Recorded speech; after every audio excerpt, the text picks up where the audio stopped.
ನಾನು ಲಾಸ್ಟ್ ವಿಡಿಯೋದಲ್ಲಿ ನಿಮಗೆ time of supply relating to goods ನಿಮಗೆ ಲಾಸ್ಟ್ ವಿಡಿಯೋದಲ್ಲಿ ಅಪ್ಲೋಡ್ ಮಾಡಿದ್ದೀನಿ.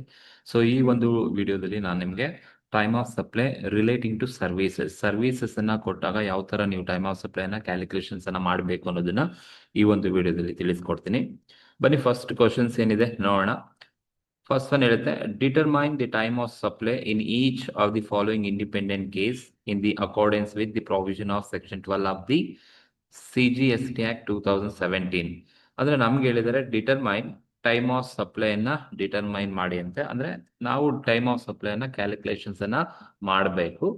So in accordance with the provision of section 12 of the CGST act 2017, each independent case ಅಂತ ಹೇಳಿದ್ರೆ ನಿಮಗೆ 4 ಕೇಸ್ ಕೊಟ್ಟಿದ್ದಾರೆ. ಈ 4 ಕೇಸ್ಗೂ ನೀವು ಕ್ಯಾಲ್ಕುಲೇಟ್ ಮಾಡಬೇಕು. ಬನ್ನಿ ಸರ್ವಿಸ್ ಬಂದಾಗ ನಿಮ್ಗೆ ಯಾವ ತರ ನೀವು service related time of supply calculate ಮಾಡಬೇಕು ಅಂದ್ರೆ ನೋಡಿ, ಇಲ್ಲಿ ಏನಿದೆ ಫಸ್ಟ್ ಅಂದ್ರೆ ಸೀರಿಯಲ್ ನಂಬರ್ ಇದೆ, date of actual provision of services, ಯಾವಾಗ ಸರ್ವಿಸ್ ಕೊಟ್ಟಿದ್ದಾರೆ ಅಂತ. ಥರ್ಡ್ ಕಾಲಮ್ ಒಂದು ಟೈಮ್ ಅಥವಾ date of invoice or bill or it may be challan as in the case may be ಅಂತ ಕೊಟ್ಟಿದ್ದಾರೆ, ಅಂದ್ರೆ date of issue of invoice ಅಂತ ಅರ್ಥ. ಅಂಡ್ ಥರ್ಡ್ ಕಾಲಮ್ ಒಂದು date on which payment received, ಅಂದ್ರೆ ಯಾವತ್ತು ಪೇಮೆಂಟ್ ಅನ್ನ ರಿಸೀವ್ ಮಾಡ್ಕೊಂಡಿದ್ದಾರೆ, ರೆಸಿಪ್ಟ್ ಆಫ್ ಪೇಮೆಂಟ್ ಅಂತ ಕೊಟ್ಟಿದ್ದಾರೆ. ಸೊ ಇಲ್ಲಿ 4 ಕೇಸ್ ಕೊಟ್ಟಿದ್ದಾರೆ. 4 ಕೇಸ್ಗೂ ನಿಮ್ಗೆ 4 ಕಾಲಮ್ ಅಲ್ಲೂ ಕೂಡ 10/11/2017 ಅಲ್ಲಿ ನಿಮ್ಗೆ ಸರ್ವಿಸ್ ಕೊಟ್ಟಿದ್ದಾರೆ. ಇನ್ವಾಯ್ಸ್ ಇಶ್ಯೂ ಮಾಡೋದು 4 ಕೇಸಲ್ಲೂ ಕೂಡ 30/11/2017 ಅಲ್ಲಿ ಕೊಟ್ಟಿದ್ದಾರೆ. ಬಟ್ ಪೇಮೆಂಟ್ ಅನ್ನ ರಿಸೀವ್ ಮಾಡ್ಕೊಂಡಿರೋದು ಬೇರೆ ಬೇರೆ ಟೈಮ್ ಅಲ್ಲಿ ಕೊಟ್ಟಿದ್ದಾರೆ. ಸೊ ಮೊದಲನೇ ಕೇಸಲ್ಲಿ 15/12/17 ಇದೆ, ಎರಡನೇ ಕೇಸಲ್ಲಿ 15/11/17 ಇದೆ, ಥರ್ಡ್ ಒನ್ ಅಲ್ಲಿ 15/11/2017 ಪಾರ್ಟ್ ಇದೆ, ಅಂಡ್ ರಿಮೈನಿಂಗ್ ಪಾರ್ಟ್ ಬಂದು 10/10/2017 ಕೊಟ್ಟಿದ್ದಾರೆ. ಅಂಡ್ ಅದೇ ತರ ಫೋರ್ತ್ ಕೇಸಲ್ಲಿ ಬಂದು 6/11/2017 ಪಾರ್ಟ್ ಪೇಮೆಂಟ್ ರಿಸೀವ್ ಮಾಡಿದ್ದಾರೆ, ಅಂಡ್ 9/11/2017 ಅಲ್ಲಿ ರಿಮೈನಿಂಗ್ ಪಾರ್ಟ್ ಅನ್ನ ರಿಸೀವ್ ಮಾಡಿದ್ದಾರೆ ಅಂತ ಹೇಳಿದ್ದಾರೆ. ಸೊ ನೋಡಿ, ಟೈಮ್ ಆಫ್ ಸಪ್ಲೈ, ಸೊ ಇದು ಕ್ವಶನ್ ಅಲ್ಲಿ ಇರ್ತಕ್ಕಂಥ information time of supply relating to service. ಇದು ಸರ್ವಿಸ್ ಗೂಡ್ಸ್ ಅಂತ ಹೇಗೆ ಗೊತ್ತಾಗುತ್ತೆ ಅಂದ್ರೆ ನೋಡಿ, ಲಾಸ್ಟ್ ವಿಡಿಯೋದಲ್ಲಿ ಗೂಡ್ಸ್ ಅಂತ ಕೊಟ್ಟಿದ್ದ, ನಾನು ಆಲ್ರೆಡಿ ಅಪ್ಲೋಡ್ ಮಾಡಿದ್ದೀನಿ. ಲಾಸ್ಟ್ ವಿಡಿಯೋದಲ್ಲಿ ಗೂಡ್ಸ್ ಅಂತ ಮೆನ್ಷನ್ ಮಾಡಿದ್ರು. ಇಲ್ಲಿ ಅವ್ರು ಹೇಳಿದ್ದಾರೆ ಪ್ರಾವಿಷನ್ ಆಫ್ ಸರ್ವಿಸಸ್ ಅಂತ ಹೇಳಿದ್ದಾರೆ. ಅಂದ್ರೆ ಈ ಒಂದು ಪ್ರಾಬ್ಲಮ್ ಕೊಟ್ಟಿರ್ತಕ್ಕಂಥದ್ದು time of supply relating to ಸರ್ವಿಸಸ್ಗೆ ಕೊಟ್ಟಿರ್ತಕ್ಕಂಥದ್ದು. ಯಾವಾಗ ನಿಮ್ಗೆ ಸರ್ವಿಸಸ್ ಟೈಮ್ ಆಫ್ ಸಪ್ಲೈ ಅಂತ ಗೊತ್ತಾದಾಗ ನಿಮ್ಗೆ ಅಲ್ಲಿ ಒಂದು ಕಂಡೀಷನ್ ಅಪ್ಲಿಕಬಲ್ ಆಗುತ್ತೆ. ಪ್ರತಿಯೊಂದು ಇಂಡಿಪೆಂಡೆಂಟ್ ಕೇಸ್ಗೂ ನೀವು ಆ ಕಂಡೀಷನ್ಸ್ ಅನ್ನ ನೋಡ್ಕೊಂಡು ನೀವು ಟೈಮ್ ಆಫ್ ಸಪ್ಲೈನ ಮಾಡಬೇಕಾಗುತ್ತೆ. ಸೊ ಬನ್ನಿ ಯಾವ ತರ ಕ್ಯಾಲ್ಕುಲೇಷನ್ಸ್ ಅನ್ನ ಮಾಡಬೇಕು ಅಂತ. ಸರ್ವಿಸ್ ಅನ್ನ ಕೊಟ್ಟಿರೋದು 10/11/17 ಅಲ್ಲಿ, ಇನ್ವಾಯ್ಸ್ ಅನ್ನ ಇಶ್ಯೂ ಮಾಡೋದು 30/11/2017 ಅಲ್ಲಿ. ಅಂದ್ರೆ 10ನೇ ತಾರೀಕು ನಾನು ಸರ್ವಿಸ್ ಕೊಟ್ಟಿದ್ದೀನಿ, 30ನೇ ತಾರೀಕು ಇನ್ವಾಯ್ಸ್ ಅನ್ನ ಇಶ್ಯೂ ಮಾಡಿದ್ದೀನಿ. ಅಂದ್ರೆ ಸರ್ವಿಸ್ ಕೊಟ್ಟ 30 ದಿನದ ಒಳಗಡೆ, ಅಂದ್ರೆ 20 ಡೇಸ್ ಆಯ್ತು ಅಷ್ಟು ನಾನು ಇನ್ವಾಯ್ಸ್ ಕೊಟ್ಟಿರೋದು. ಅಂದ್ರೆ 30 ದಿನದ ಒಳಗಡೆ ನೀವು ಇನ್ವಾಯ್ಸ್ ಅನ್ನ ಇಶ್ಯೂ ಮಾಡಿದಿರಾ ಅಂದ್ರೆ ನೀವು ಟೈಮ್ ಆಫ್ ಸಪ್ಲೈನ ಕ್ಯಾಲ್ಕುಲೇಷನ್ಸ್ ಅನ್ನ ಮಾಡಬೇಕು. ಅಂದ್ರೆ ಸೊ ಈ ವೇರ್ಡಲ್ಲೇ ಕನ್ಸಿಡರ್ ಮಾಡಬೇಕಾಗುತ್ತೆ. ಈ ವೇರ್ಡ್ರಲ್ಲಿ ಯಾವುದು ಫಸ್ಟ್ ಬರುತ್ತೆ. ಸೊ ಈ ವೇರ್ಡಲ್ಲಿ whichever is earlier. So whichever is earlier, whichever is earlier ಯಾವುದು ಫಸ್ಟ್ ಬರುತ್ತೆ ಆ ಡೇಟ್ ಅನ್ನೇ ತಗೋಬೇಕಾಗುತ್ತೆ. ಯಾಕೆಂದ್ರೆ ಟೈಮ್ ಆಫ್ ಸಪ್ಲೈಗೆ ಒಂದು ಕಂಡೀಷನ್ ಹೇಳುತ್ತೆ, ಇನ್ವಾಯ್ಸ್ ಅನ್ನ ಇಶ್ಯೂ ಮಾಡೋದು 30 ದಿನದ ಒಳಗಡೆನೆ ಇಶ್ಯೂ ಮಾಡಿದ್ದಾರೆ. ಅಂದ್ರೆ ಸರ್ವಿಸ್ ಕೊಟ್ಟ 30 ದಿನದ ಒಳಗಡೆ ಇನ್ವಾಯ್ಸ್ ಅನ್ನ ಇಶ್ಯೂ ಮಾಡಿದ್ದಾರೆ ಅಂದ್ರೆ ಅವಾಗ ನೀವು ಈ ಕಾಲಮ್ ಅನ್ನ ಕನ್ಸಿಡರ್ ಮಾಡ್ಲಿಕ್ಕೆ ಹೋಗ್ಬೇಡಿ. ಯಾವಾಗ when date of issue of invoice ಅನ್ನ ಇಶ್ಯೂ ಮಾಡಿರೋದು 30 ದಿನದ ಒಳಗಡೆ ಆದ್ರೆ ನೀವು ಸರ್ವಿಸ್ ಡೇಟ್ ಅನ್ನ ತಗೊಳಕ್ಕೆ ಹೋಗ್ಬೇಡಿ. ಅವಾಗ ನೀವೇನ್ ಮಾಡ್ಬೇಕು ಅಂದ್ರೆ ಡೇಟ್ ಆಫ್ ಇನ್ವಾಯ್ಸ್ ಮತ್ತೆ ರೆಸಿಪ್ಟ್ ಆಫ್ ಪೇಮೆಂಟ್ ಏನಿರುತ್ತೆ ಈ ಎರಡರಲ್ಲಿ ಯಾವ್ದು ಫಸ್ಟ್ ಬರುತ್ತೆ ಆ ಡೇಟ್ ಅನ್ನ ತಗೋಬೇಕಾಗುತ್ತೆ.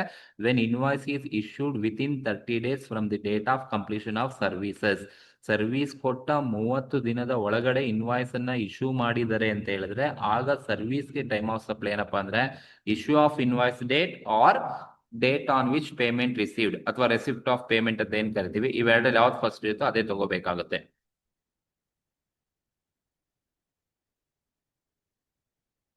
ಯಾವುದು ಫಸ್ಟ್ ಇದೆ ಅಂತ ಹೇಳಿದ್ರೆ 30/11 ಆರ್ 15/12, 30/11/2017, 30/11/2017 ಮೊದಲಿದೆ, ಹಾಗಾಗಿ ಅದನ್ನ ತಗೋಬೇಕಾಗುತ್ತೆ. ಇದು ಫಸ್ಟ್ ಒನ್ಗೆ. ದೆನ್ ಎರಡನೇದಕ್ಕೆ ನೋಡಿ ಡೇಟ್ ಆಫ್ ಸರ್ವಿಸ್ ಕೊಟ್ಟಿರೋದು 10/11/2017, date of issue of invoice ಅನ್ನು ಇಶ್ಯೂ ಮಾಡೋದು 30/11 ಅಗೈನ್ 10ನೇ ತಾರೀಕು ನಾನು ಸರ್ವಿಸ್ ಕೊಟ್ಟಿದ್ದೀನಿ, 30ನೇ ತಾರೀಕು ಇನ್ವಾಯ್ಸ್ ಕೊಟ್ಟಿದ್ದೀನಿ, ಅಂದ್ರೆ ಒಂದ್ ಬರೀ 20 ದಿನ ಮಾತ್ರ ತಗೊಳ್ತು, ಅಂದ್ರೆ 30 ದಿನದ ಒಳಗಡೆನೆ ಇನ್ವಾಯ್ಸ್ ಕೊಟ್ಟಿದ್ದೀನಿ ಅಂದ್ರೆ, ಹಾಗಾಗಿ ಟೈಮ್ ಆಫ್ ಸಪ್ಲೈ ನಾವು ಕ್ಯಾಲ್ಕುಲೇಷನ್ಸ್ ಅನ್ನ ಮಾಡ್ಬೇಕಾದ್ರೆ ಇವೆರಡನ್ನ ಮಾತ್ರ ಕನ್ಸಿಡರ್ ಮಾಡಬೇಕು.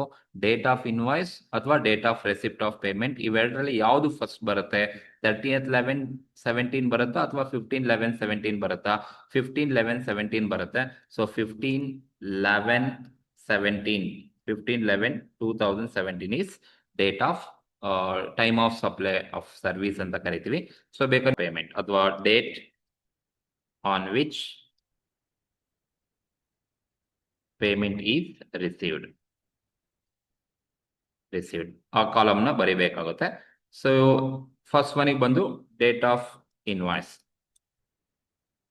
Date of invoice is time of supply first ಒನ್ಗೆ ಇರ್ತಕ್ಕಂಥದ್ದು. ಇದು ನೋಡಿ, ಸರ್ವಿಸ್ ಕೊಟ್ಟ 30 ದಿನದ ಒಳಗಡೆ ಇನ್ವಾಯ್ಸ್ ಕೊಟ್ಟಿದ್ದಾನೆ ಅಂದ್ರೆ ಅವಾಗ ನೀವು ಇವೆರಡು ಕಾಲಮ್ ಅನ್ನೇ ತಗೋಬೇಕು. ಸರ್ವಿಸ್ ಕೊಟ್ಟಿರೋ ಕಾಲಮ್ ನ ತಗೊಳಕ್ಕೆ ಹೋಗ್ಬೇಡಿ, ಇಗ್ನೋರ್ ಮಾಡ್ತಾ ಹೋಗಿ. ಇವೆರಡರಲ್ಲಿ ಯಾವ್ದು ಫಸ್ಟ್ ಬರುತ್ತೆ ಅದನ್ನ ತಗೋಬೇಕಾಗತ್ತೆ. ದೆನ್ ಥರ್ಡ್ ಸೀರಿಯಲ್ ನಂಬರ್ ಅನ್ನ ನೋಡಿದ್ರೆ ಥರ್ಡ್ ಒನ್ಗೆ ಬಂದ್ರೆ, ಸೊ ಸರ್ವಿಸ್ ಕೊಟ್ಟೋದು 10/11/17 ಅಲ್ಲಿ.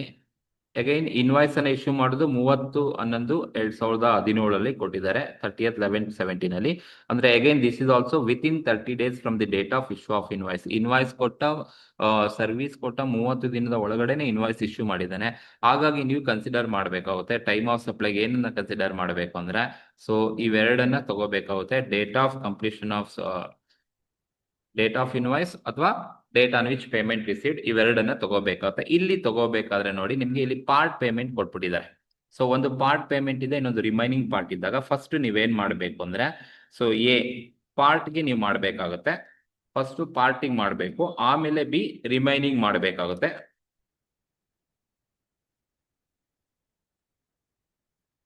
ರಿಮೈನಿಂಗ್ ಪಾರ್ಟ್ ಫಸ್ಟ್ ಪಾರ್ಟಿಂಗ್ ಮಾಡೋಣ, ಆಮೇಲೆ ರಿಮೈನಿಂಗ್ ಪಾರ್ಟ್ ಮಾಡಬೇಕು.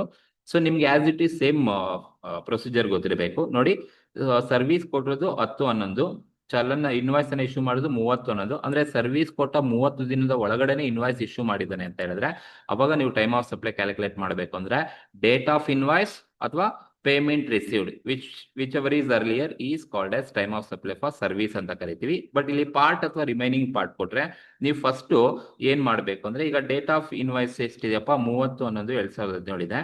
ಈಗ ಫಸ್ಟ್ ಪಾರ್ಟ್ ಪೇಮೆಂಟ್ಗೆ ಮಾಡಬೇಕು. ಪಾರ್ಟ್ ಪೇಮೆಂಟ್ ಅಂದ್ರೆ ಈಗ 30/11/2017, ಮತ್ತೆ ಈಗ ಪಾರ್ಟ್ ಬಂದು 15/11/17 ಇದೆ. 30/11/17 ಆರ್ 15/11/17 ಪಾರ್ಟಿಗೆ ಫಸ್ಟ್ ಕಂಪೇರ್ ಮಾಡಿ.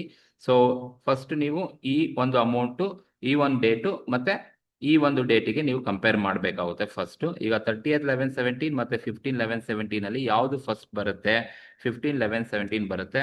ಹಾಗಾಗಿ ಫಸ್ಟ್ ಒನ್ ಪಾರ್ಟ್ಗೆ 15/11/2017 ಏನಿದೆ, ಸೊ ಇದನ್ನ ನಾವು ಪಾರ್ಟ್ಗೆ ಟೈಮ್ ಆಫ್ ಸಪ್ಲೈ ಅಂತ ಕರಿತೀವಿ. That is date on which payment is received ಅಂತ ಎಂಟ್ರಿ ಕ್ಲಿಕ್ ಮಾಡ್ತೀವಿ. ಇದು ಪಾರ್ಟ್ ಪೇಮೆಂಟ್ಗೆ ಇರ್ತಕ್ಕಂಥದ್ದು.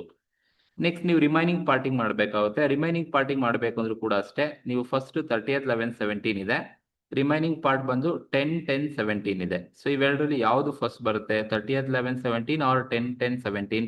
10/10/17 ಫಸ್ಟ್ ಬರುತ್ತೆ. ಹಾಗಾಗಿ ಸೆಕೆಂಡ್ ಒನ್ ಕೂಡ so 10/10/17 is time of supply ಅಂತ ಕರಿತೀವಿ. ಇದು ಪಾರ್ಟ್ ಅಥವಾ ರಿಮೈನಿಂಗ್ ಪಾರ್ಟ್ ಕೊಟ್ಟಾಗ ನೀವು ಎರಡಕ್ಕೂ ಕ್ಯಾಲ್ಕುಲೇಷನ್ಸ್ ಅನ್ನ ಮಾಡಬೇಕು. ಸೊ ಹಾಗಾಗಿ ಎರಡು ಕ್ಯಾಲ್ಕುಲೇಷನ್ಸ್ ಮಾಡಬೇಕು ಅಂತ ಹೇಳಿದ್ರೆ ನೀವು ಫಸ್ಟ್ ಅದು ವಿತ್ ಇನ್ 30 days ಇದೆ, ಮೋರ್ ದನ್ 30 days ಇದೆಯಾ ನೋಡ್ಕೋಬೇಕಾಗುತ್ತೆ. ಇದು ಪ್ರಾಬ್ಲಮ್ ಅಲ್ಲಿ ಎಲ್ಲದೂ ಕೂಡ ವಿತ್ ಇನ್ 30 days ಕೊಟ್ಟಿರೋದ್ರಿಂದ ನಾವು time of issue of invoice ಅಥವಾ date of receipt of payment ಇವೆರಡರಲ್ಲಿ ಯಾವ್ದು ಫಸ್ಟ್ ಬರುತ್ತೆ ಅದೇ ತಗೋಬೇಕಾಗತ್ತೆ. ಇದು ಮೂರನೇ ಪಾಯಿಂಟ್ ಇರ್ತಕ್ಕಂಥದ್ದು.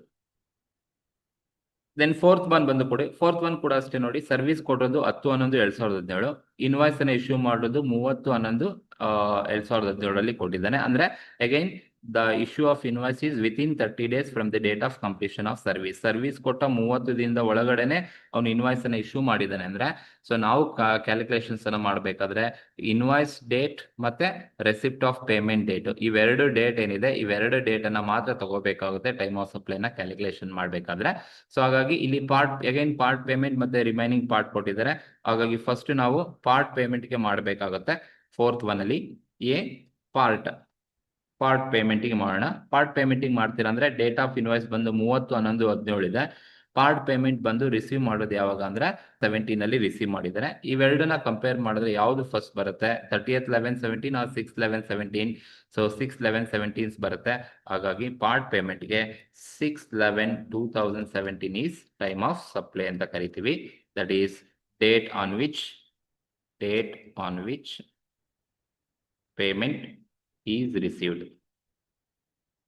ಅದು ಪಾರ್ಟ್ ಪೇಮೆಂಟ್ಗೆ ಇರ್ತಕ್ಕಂಥದ್ದು. ಇನ್ನೊಂದು ನೀವು ರಿಮೈನಿಂಗ್ ಪಾರ್ಟ್ ಮಾಡಬೇಕಾಗುತ್ತೆ. ರಿಮೈನಿಂಗ್ ಪಾರ್ಟ್ಗೆ ಮಾಡಬೇಕಾದ್ರೆ ಡೇಟ್ ಆಫ್ ಇನ್ವಾಯ್ಸ್ ಬಂದು ಸೇಮ್ 30th 11/17 ಇರುತ್ತೆ. ಬಟ್ ಇಲ್ಲಿ 9/11/17 ಇದೆ. ರಿಮೈನಿಂಗ್ ಪಾರ್ಟ್ 9/11/17 ಇದೆ. ಸೊ 30th 11/17 ಮತ್ತೆ 9/11/17 ಅಲ್ಲಿ ಯಾವುದು ಫಸ್ಟ್ ಬರುತ್ತೆ? 9/11/17 ಬರುತ್ತೆ. So 9/11/17 is time of supply ಅಂತ ಕರೀತಾ ಹೋಗ್ತೀವಿ. ಸೊ ಇದು ಟೈಮ್ ಆಫ್ ಸಪ್ಲೈಗೆ ಇರ್ತಕ್ಕಂಥದ್ದು.